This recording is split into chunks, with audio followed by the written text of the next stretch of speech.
माँ की आराधना का ये पर्व है, माँ के 9 रूपों की भक्ति का ये पर्व है, बिगड़े काम बनाने का पर्व है, भक्ति का दिया दिल में जलाने का पर्व है।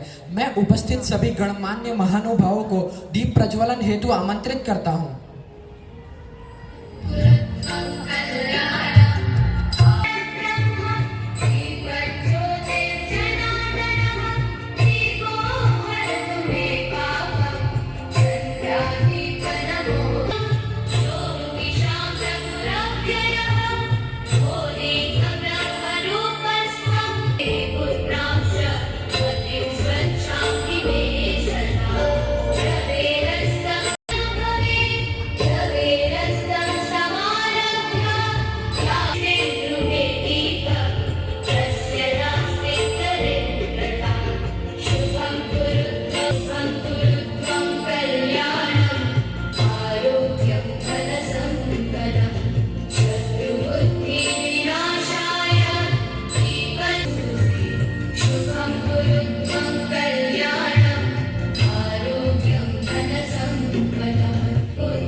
और महर्ष भट्ट आज की सुबह की सभा की मेजबानी करने के लिए उपस्थित है।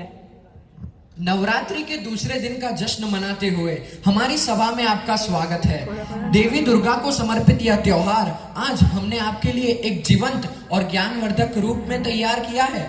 कार्यक्रम को आगे बढ़ाते हुए मैं गायन समूह को देवी स्तुति के लिए मंच पर आमंत्रित करता हूँ।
तालियां हो जाए। हम अपनी सभा एक सकारात्मक विचार के साथ शुरू करते हैं, इसलिए मैं विचार के लिए नीलकंठ को बुलाना चाहूंगी। सुप्रभात। मैं नीलकंठ खाचरिया कक्षा 9-6 का छात्र हूँ।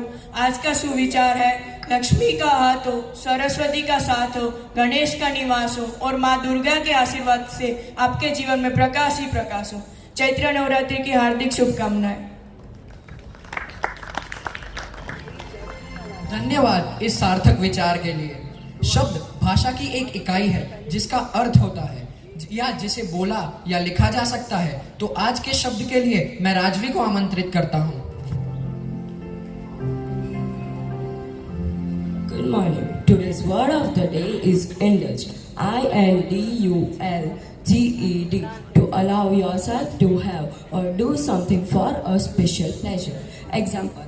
At the weekends, he indulges his passion for fishing. Thank you.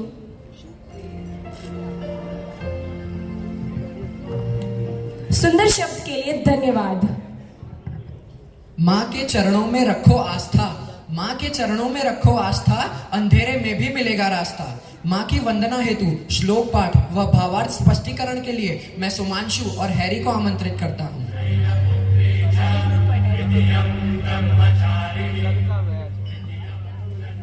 Navratri के दौरान इन श्लोकों का जाप किया जाता है। ओम सर्वमंगल मांगल्ये शिवे सर्वार्थ साधिके शरण्ये त्र्यंबके गौरी नारायणी नमोस्तु।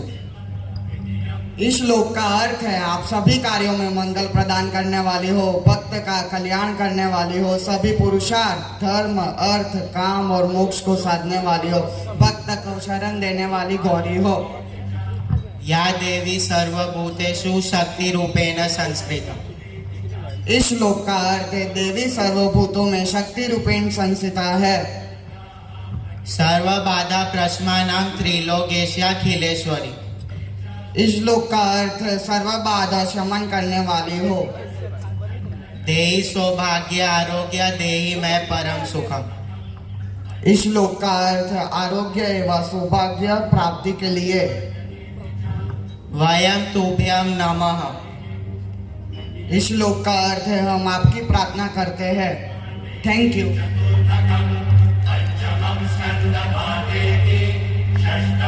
श्लोक पाठ समझाने के लिए धन्यवाद।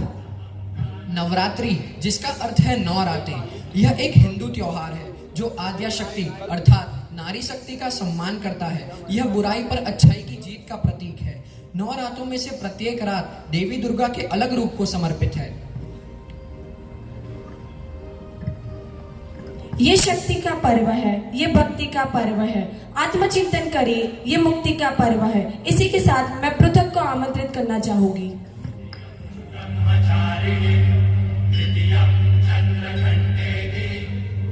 दुर्गा मेरी आत्मा, ब्रह्म है मेरे प्राण, धूमिल मानव देह का नहीं करूँ अभिमान। माँ दुर्गा के चरणों में कोटि कोटि वंदन करते हुए मैं आज उनके 9 स्वरूपों का वर्णन करवाने आया हूँ। दिन 1, शैलपुत्री हिमालय की बेटी और पार्वती के नाम से भी जानी जाती है। वह धरती माता का प्रतिनिधित्व करती है। दिन 2, ब्रह्मचारिणी वह तपस्या और भक्ति का प्रतीक है। दिन 3, चंद्रघंटा यह रूप सुंदरता और वीरता का प्रतिनिधित्व करता है। दिन 4, कुष्मांडा ऐसा माना जाता है कि उन्होंने अपने दिव्य मुस्कान से ब्रह्मांड का निर्माण किया था। दिन 5, स्कंद माता वह भगवान कार्तिकेय की माता है। दिन 6, कालरात्रि यह रूप उग्र और विनाशकारी है जो दुर्गा के अंधेरे और विनाशकारी पक्ष का प्रतीक है। दिन 7, कात्यायनी अपने रौद्र रूप के लिए जानी जाती है और साहस से जुड़ी है। दिन 8, महागौरी वह पवित्रता का प्रतीक है। दिन 9, सिद्धिदात्री इस रूप की पूजा वरदान देने और मनोकामना पूरी करने के लिए की जाती है।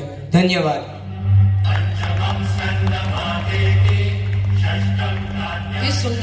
इस सुंदर वर्णन के लिए आपका धन्यवाद।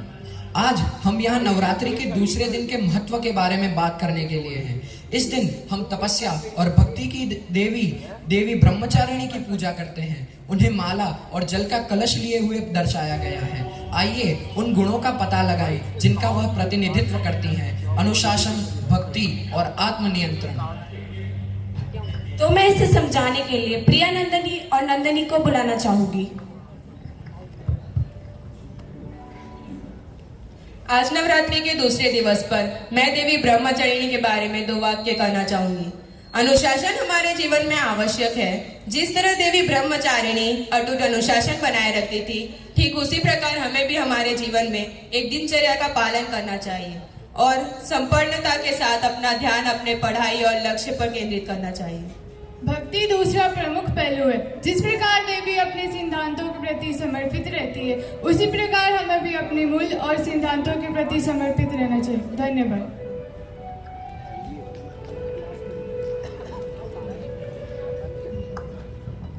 धन्यवाद।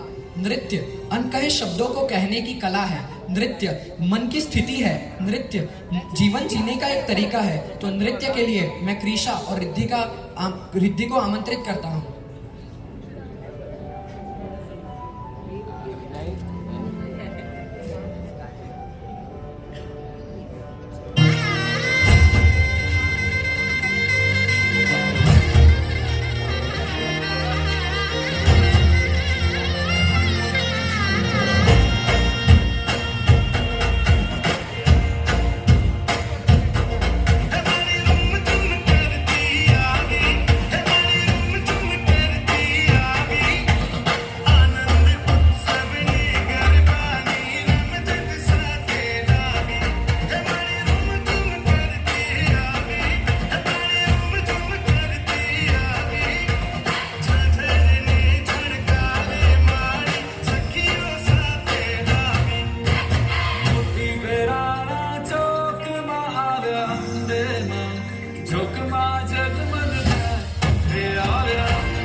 वाह, अति उत्तम प्रस्तुति।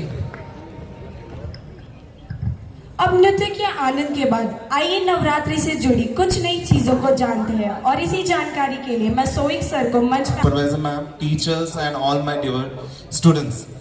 Today my topic is why Hindus celebrate Navratri, a scientific explanation.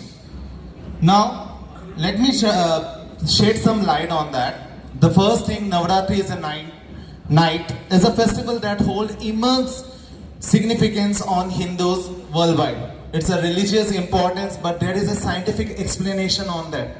Now, few points. First one is seasonal change and humidity. Navratri typically occur during the transition from monsoon to post-monsoon season. This period is marked as an unpredictable weather pattern and increased risk of infection. The festive period prepared during the Navratri, such as those made from amannath and the buckwheat, and the inclusions of spices like cumin and coriander are known to boost immunity. The dietary changes align perfectly with the need to fortify the body during this season.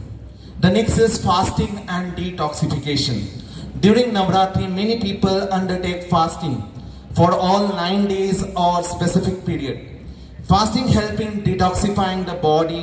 When we absent some food or consume lighter meal, it gives our digestive system some break and allow the body to cleanse. Next is spiritual and mental well-being. Navratri is also time for introspection and prayer. The act of meditation, chanting and engaging in the devotional activity during this festival has been significantly linked to reducing the stress, improving the mental well-being and enhancing the cognitive skills. This practice helps to calm the mind, promote emotional stability and reduce the anxiety. The last one in this is physical exercise, Garba and Dandiya. This energetic dance form of Garba and Dandiya performed during Navaratri are just not celebration but also provide significant physical exercise. This dance involves continuous movement, footwork that serve as an excellent cardiovascular activity. So, as we celebrate Navaratri, let also appreciate the scientific wisdom behind it. May this Navaratri bring not only spiritual blessing but also well-being to all of us. Thank you.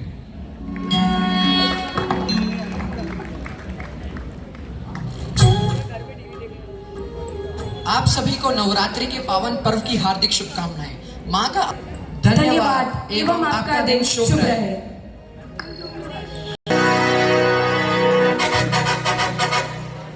Attention!